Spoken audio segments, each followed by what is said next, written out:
দর্শক প্রীতি এবং শুভেচ্ছা নিন। ট্রাম্পের শপথ অনুষ্ঠানে ভারত, বাংলাদেশ কোথায়? এই ভিডিওটা দেখার সাথে সাথে পুরো বাংলাদেশি ভিডিওটাকে শেয়ার করে দেবেন। আর আমি যে ধরনের তথ্যগুলো দিই, এই তথ্যগুলো খুবই ইম্পর্টেন্ট। দর্শক প্রীতি এবং শুভেচ্ছা নিন। ট্রাম্পের শপথ অনুষ্ঠানে ভারত, বাংলাদেশ কোথায়? এই প্রসঙ্গটি নিয়ে আমরা কথা বলবো। আমরা জানতে পারলাম সংবাদ মাধ্যমের কল্যাণে, ইন্ডিয়ান এক্সপ্রেস বলছে 20 জানুয়ারি ট্রাম্পের শপথ গ্রহণ অনুষ্ঠান, বিশেষ আমন্ত্রণ পেলেন ভারত, অংশ নেবেন কে? খবরে বলা হচ্ছে ডোনাল্ড ট্রাম্পের শপথ গ্রহণ অনুষ্ঠানে উপস্থিত থাকতে চলেছেন ভারতের বিদেশমন্ত্রী এস জয়শঙ্কর। ভারতের বিদেশ মন্ত্রীর পক্ষ থেকে রবিবার একটি বিবৃতি দিয়ে বিদেশ মন্ত্রক জানিয়েছে, ট্রাম্প এবং ভান্সের শপথ গ্রহণ অনুষ্ঠানের তদারকি কমিটি আমন্ত্রণ জানিয়েছে। ভারত সরকারের প্রতিনিধি হয়ে সেই শপথ গ্রহণ অনুষ্ঠানে উপস্থিত থাকতে চলেছেন বিদেশ মন্ত্রী এস জয়শঙ্কর। 20 জানুয়ারি সোমবার আমেরিকার 47তম প্রেসিডেন্ট হিসেবে শপথ নিতে চলেছেন ট্রাম্প। সেখানেই উপস্থিত থাকবেন এস জয়শঙ্কর। বিদেশ মন্ত্রকের বিবৃতিতে জানানো হয়েছে, আমেরিকা সফরে গিয়ে সে দেশের নতুন প্রশাসনের কর্তাদের সঙ্গে কথা বলবেন বিদেশমন্ত্রী। শপথ গ্রহণ অনুষ্ঠানে উপস্থিত গুরুত্বপূর্ণ ব্যক্তিদের সঙ্গেও কথা বলবেন জয়শঙ্কর। প্রসঙ্গত, ডিসেম্বরের শেষেও আমেরিকা সফরে গিয়েছিলেন জয়শঙ্কর। অর্থাৎ গত 24-29 ডিসেম্বর এস জয়শঙ্কর আমেরিকা সফরে ছিলেন। এবং শুধু তাই নয়, বিদেশ সচিব বিক্রম মিশ্রি ডিসেম্বরের প্রায় অর্ধেক সময় ওয়াশিংটন সফরে ছিলেন। অর্থাৎ সবকিছু মিলিয়ে মনে হচ্ছে ভারত যেন ওয়াশিংটনেই বাড়িঘর পাতিয়ে ফেলেছে। কারণ পুরো ডিসেম্বর ব্যাপী বিদেশ মন্ত্রকের দুজন গুরুত্বপূর্ণ ব্যক্তি এস জয়শঙ্কর এবং বিক্রম মিশ্রি প্রায় অর্ধেক সময় কাটিয়েছেন। আবার ডোনাল্ড ট্রাম্পের শপথ অনুষ্ঠানেও যাচ্ছেন। এই শপথ অনুষ্ঠান নিয়েও আমি বাংলাদেশের কিছু সোশ্যাল মিডিয়া, ইউটিউবে কথা বলেন এমন মানুষদেরও কথা বলতে শুনেছি যে ভারতকে ডোনাল্ড ট্রাম্পের শপথ অনুষ্ঠানে আমন্ত্রণ জানানো হয়নি, চীনকে জানানো হয়েছে। আসলে ভারতকে কেন আমন্ত্রণ জানানো হবে না? আপনারা কি ভাবছেন? আমি বাংলাদেশের গণমাধ্যমে ভারত নিয়ে, ভারতের কোনো নেতিবাচক খবর হলে সেটি সবার আগে প্রচার করতে দেখি এবং ভারত বিরোধী কিছু মানুষের সেটি সবার আগে কথা বলতে দেখি। সেই জায়গায় এগুলো লাভ কি আসলে? আপনি একটা ছোট্ট একটা ঢিলা বা একটা টুকরা, একটা পাথর খণ্ড, আপনি যদি পাহাড়ে ঢেল মারেন তো পাহাড়ের তাতে কি আসে যায়? কাজেই ঠিক তেমনি আপনি বাংলাদেশের মানুষ, বিশাল ভারতকে আপনি যত ঢেল মারুন, ভারতের কি কিছু যায় আসে না। আমি বাংলাদেশের মানুষ, আমার দুঃখে এই কথাগুলো বলতে ইচ্ছে হচ্ছে। কারণ আপনার শত্রু ভারত, আমার শত্রু ভারত না। কারণ ভারত থেকেই আমার জন্ম, বিশাল ভারতবর্ষ থেকেই আমার জন্ম। 47 পূর্ব ভারতের কথা চিন্তা করুন। তারপরে একটি অনাকাঙ্ক্ষিত দেশের সাথে আমাদেরকে থাকতে হয়েছে। তারপরে আবার 1971 সালে ভারতের সহযোগিতায়, সর্বোচ্চ সহযোগিতায় আমাদের জন্ম। কিভাবে ভুলি ভারতকে ভাই বলুন? আপনি ভুলতে পারেন, আপনি অকৃতজ্ঞ হতে পারেন, আমি অকৃতজ্ঞ হব না। আমি শুরুতে যে কথাটি দিয়ে আলাপটি শুরু করেছিলাম যে ভারত তো ডোনাল্ড ট্রাম্পের শপথ অনুষ্ঠানে আমন্ত্রণ পেল, বাংলাদেশ কোথায়? বাংলাদেশ কোথায় এই কথাটি এ কারণেই খুব বেশি করে উচ্চারণ করতে চাইছি এই সময়ে এসে, বাংলাদেশের কিছু মানুষের লম্ফঝম্প এবং কথাবার্তায় মনে হয় যে মোহাম্মদ ইউনূস পৃথিবীর অন্যতম একজন সেরা মানুষ, বিখ্যাত মানুষ, নোবেল শান্তি পুরস্কার বিজয়ের কারণে। কিন্তু মোহাম্মদ ইউনূসের স্থান কোথায়? পৃথিবীর কোথায় স্থান? এই যে ডোনাল্ড ট্রাম্পের শপথ অনুষ্ঠান হচ্ছে, মোহাম্মদ ইউনূসের আমন্ত্রণ পাবার কথা। আপনারা যেভাবে মোহাম্মদ ইউনূসকে ব্যাখ্যা করেন, মোহাম্মদ ইউনূস তো আমন্ত্রণ পাননি, কিংবা বাংলাদেশ আমন্ত্রণ পাননি, কিংবা মোহাম্মদ ইউনূসের পক্ষে বাংলাদেশের কেউ প্রতিনিধিত্ব করছে এই শপথ অনুষ্ঠানে। কিন্তু নরেন্দ্র মোদীর দেশ কিংবা ভারত থেকে আমন্ত্রণ পেয়েছে। নরেন্দ্র মোদী নিজে না গেলেও তার প্রতিনিধি এস জয়শঙ্করকে পাঠাচ্ছেন। মার্কিন প্রশাসনে ভারতের অবস্থানটি কেমন একবার চিন্তা করুন। আপনারা এগুলো দেখবেন এবং সরকার যারা পরিচালনা করছেন তাদের আত্মা শুকিয়ে যাবে। কেন আত্মা শুকিয়ে যাবে?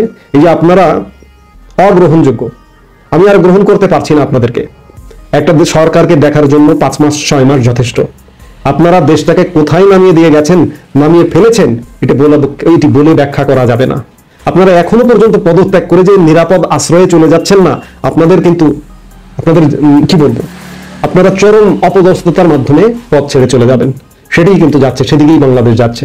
আমি যেটি বলছিলাম যে এত হাইলাইট করা হয় মোহাম্মদ ইউনূসকে, বাবারে বাবা, কথাবার্তা, মানুষের ইউনূসকে নিয়ে কথা শুনলে মনে হয় যে পৃথিবীর শ্রেষ্ঠতম একজন মানুষ আর পৃথিবীতে কেউ নোবেল পুরস্কার পায় না।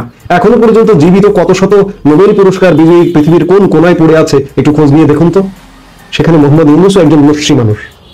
আজকে আমার মোহাম্মদ ইউনূসের নোবেল পাওয়া নিয়েও প্রশ্ন আসতে পারে। কারণ হচ্ছে তিনি শান্তিতে নোবেল পুরস্কার পেয়েছেন। তিনি কোন জায়গায়, পৃথিবীর কোথায়, কোন জায়গায়, এই বাংলাদেশে কি শান্তি প্রতিষ্ঠা করেছেন? আমার প্রশ্ন।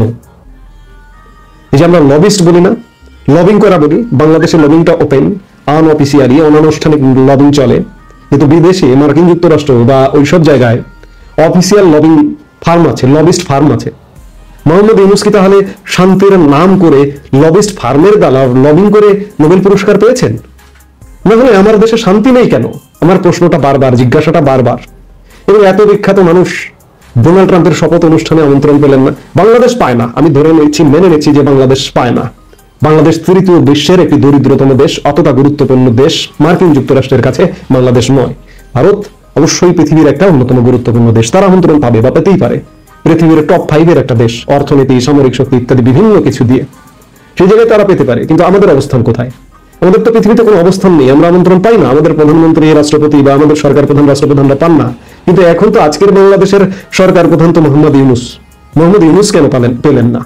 ইউনূস না বিশাল মানুষ, বিশাল ব্যক্তিত্ব। আপনারা যারা বলেন ভাইরে, এটি মুখের কথাই শোনা যায়, কিন্তু বাস্তবতা ভিন্ন। এইসব বিশাল ব্যক্তিত্বের ধোয়া তুলে মিথ্যে গাল গল্প বুনে আমাদেরকে আর বিভ্রান্ত করবেন না। মিথ্যে তো শুনছি, এই সরকারটি গঠন হওয়া থেকে শুনছি। মোহাম্মদ ইউনূস জাতিসংঘের সাধারণ পরিষদে গিয়ে $7 বিলিয়ন ঋণ নিয়ে এসেছেন। কোথায় সেই $7 বিলিয়ন? মোহাম্মদ ইউনূসের পক্ষ থেকে বলা হচ্ছে, সরকার পক্ষ থেকে বলা হচ্ছে, জো বাইডেনের সঙ্গে দ্বিপাক্ষিক বৈঠক অনুষ্ঠিত হয়েছে। আমি একটা ছবি চাই আপনাদের কাছে, যে দ্বিপাক্ষিক বৈঠক তো আরো পাকিস্তানের শাহবাজ শরীফের সাথে করেছেন, কিংবা নেপালের কেপি শর্মা ওলির সাথে করেছেন, আরো বিভিন্ন দেশের সাথে করেছেন। আমি একটু একটা ছবি চাই মোহাম্মদ ইউনূসের সাথে জো বাইডেনের দ্বিপাক্ষিক বৈঠক, যেটিকে বৈঠক বলে, স্ট্যান্ডিং ছবি নয়, দাঁড়ানো ছবি নয়, একটা বৈঠকের ছবি আমাকে দেন। আমি দেখতে চাই যে আপনাদের দ্বিপাক্ষিক বৈঠক হয়েছে। অর্থাৎ এই ইউনূস সরকার একটা মিথ্যাচারের মাধ্যমে গড়ে উঠেছে। বাইডেনের সঙ্গে কোনো ধরনের বৈঠক হয়নি, দ্বিপাক্ষিক বৈঠক হয়নি, দেখা হয়েছে, সাক্ষাৎ হয়েছে। এই সবকিছু মিলিয়ে শুরু থেকেই একটি মিথ্যাচারের সরকার আমাদের জগদ্দল পাথরের মতো বসে আছে। মোহাম্মদ ইউনূস কেন, উপদেষ্টারাও মিথ্যাবাদী। এই যে একটা, আমি অনেক আছে, অনেক মিথ্যা বলে শেষ করা যাবে না। একটি উদাহরণ দিয়ে আমি এই মুহূর্তের কথাটি শেষ করব। এই যে একজন সেতু উপদেষ্টা আছেন না, সেতু, জ্বালানি, সড়ক পরিবহন, ফজলুল কবির খান। আমাদের পদ্মা সেতুর নির্মাণ বাজেটের একটা টাকা বেঁচে গেছে আওয়ামী লীগ সরকারের আমলে, মীমাংসিত বিষয়টি, এটি পত্রপত্রিকা গণমাধ্যমে এসছে। এই ফজলুল কবির খান পদ্মা সেতু ভিজিটে গিয়ে কি বললেন, যে সরকারের ব্যয় সংকলন নীতির কারণে পদ্মা সেতুর মোট বাজেট থেকে এই টাকাটা বেঁচে গেছে। অর্থাৎ নিজের ক্রেডিট হিসেবে, নিজেদের ইউনূস সরকারের ক্রেডিট হিসেবে জাহির করবার একটা অপচেষ্টা করেছিলেন। দেশের মানুষকে কি ভোদায় পেয়েছেন? দেশের মানুষ বোঝে না। বাংলাদেশের মানুষকে বলবো, আপনাদের ঘাড়ে, আপনাদের গলায় একটা জগদ্দল পাথর বসে আছে। এখনই আওয়াজ তুলুন। আপনারা যদি বাঁচতে চান, দেশের স্বাধীনতা, সার্বভৌমত্ব যদি রক্ষা করতে চান, দেশের মানুষের জীবনযাত্রা যদি সহজ করতে চান, ইউনূস সরকারকে বিদায় করবার, বিদায় হবার আওয়াজ তুলুন। নইলে আপনাদের জীবন বাঁচবে না, ভয়ানক পরিস্থিতিতে দেখে যাবে। 6 মাসে দেশের অবস্থা ভয়ানক পরিস্থিতিতে নামিয়ে গিয়েছে। আরো যদি 6 মাস থাকে, ভয়াবহ দুর্ভিক্ষ ইতিমধ্যে চলছে। নিম্নয়ের সাধারণ মানুষ দুবেলা দুমুঠো খেতে পারে না, একবেলা আধবেলা খেয়ে আছে। সেই জায়গায় যে কোনো মূল্যে এই অনির্বাচিত সরকারকে বিদায় নিতে হবে, কারণ এই সরকারের সারা পৃথিবীতে কোনো গ্রহণযোগ্যতা নেই। আমি আরেকটি উদাহরণ দেব। এই যে ভারতকে একটা নোট ভারবাল দিয়েছে প্রধানমন্ত্রী শেখ হাসিনাকে ফেরানোর জন্য, ভারত এই নোট ভারবালকে পাত্তাই দেয়নি। কেন দেয়নি? যে এই যে ইউনূস সরকার, একটি অনির্বাচিত সরকার, একটি নির্বাচিত সরকারকে এরকম একটি নোট ভারবাল দিতে পারে কিনা সে ব্যাপারে প্রশ্ন রয়েছে। ঠিক এমনি ভাবে এই সরকারটির পৃথিবীর কোথাও কোনো গ্রহণযোগ্যতা নেই। গ্রহণযোগ্যতা নেই বলে অর্থনৈতিক সহযোগিতা পাচ্ছে না, ঋণ পাচ্ছে না, আশ্বাস পাচ্ছে, শুধুমাত্র আশ্বাসের উপরে আছে। পাচ্ছে না বলে আপনার আমার উপরে ট্যাক্সের চাপ বাড়াচ্ছে। এই যে দুদিন আগে গত বৃহস্পতিবারে শতাধিক পণ্যের উপরে ট্যাক্সের বোঝা, ভ্যাটের বোঝা চাপিয়ে দিল। আজকে যে মুহূর্তে কথা বলছি, এখন আপনি ওই যে পণ্যগুলোর উপরে ভ্যাট চাপিয়েছে, এখন থেকেই সেগুলো কার্যকর হয়ে গেছে। বৃহস্পতিবার রাত থেকে সেগুলো কার্যকর হয়ে গেছে, সেগুলো আপনাকে এখন বাড়তি দামে কিনতে হবে।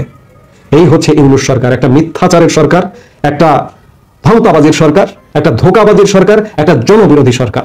কাজেই এর অবসান দরকার। এই মুহূর্তে এ পর্যন্তই।